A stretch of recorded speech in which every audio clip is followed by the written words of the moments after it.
If you're able to pull yourself to a 30,000 foot overview and see things from a macro perspective, instead of living in the day-to-day micro perspective and just battling to survive, as some of the richest people in the world and the biggest companies in the world thrive.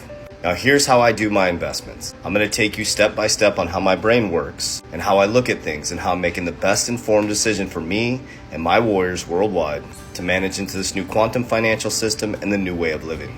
Now, how do we get to these conclusions? Well, I'm going to take you as quick as I can in a 3-minute video, step by step. If you need more information, click right here, click the link in my bio. There's hundreds of free YouTube videos. Okay, in 2008, we had one of the biggest housing collapses in our living history. They were giving mortgages to people with no income stated. Think about that for just a moment. People are buying $1 million homes without stating any income. Who let that happen? You have to make that decision.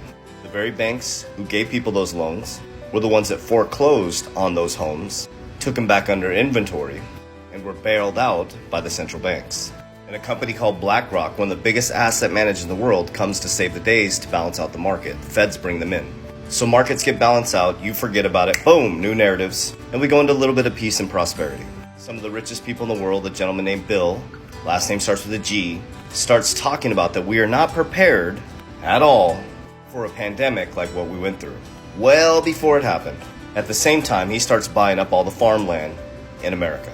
He owns the most farmland in Arizona, specifically where I live. Also, China starts buying up large amounts of farmland. In the top 6 of countries that own the most gold is Russia and China. Also America. So now fast forward to 2019. They do a drill around a pandemic.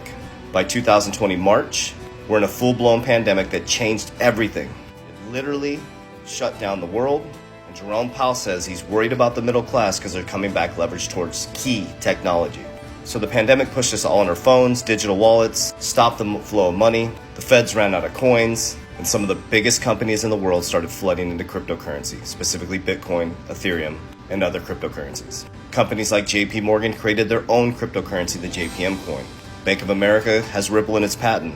And ironically, they bring back in BlackRock to stable out the markets. BlackRock is the largest asset manager in the world, has more assets in most countries. But BlackRock's not exposed to cryptocurrency. Oh yes, they are. They're one of the largest investors in MicroStrategy who is heavily weighted in Bitcoin. So now here we are, 2022. Russia invades Ukraine. First thing is a cyber attack. China starts blaming America, addresses for cyber attacking China. Gas prices are going up through the roof. Food prices are going to go through the roof. The large corporations are set up in cryptocurrency. The whole narrative is zero carbon by 2030. Large corporations will not get their funding if they do not have carbon credits. Click here, follow for more. Warriors, rise, get your shit together.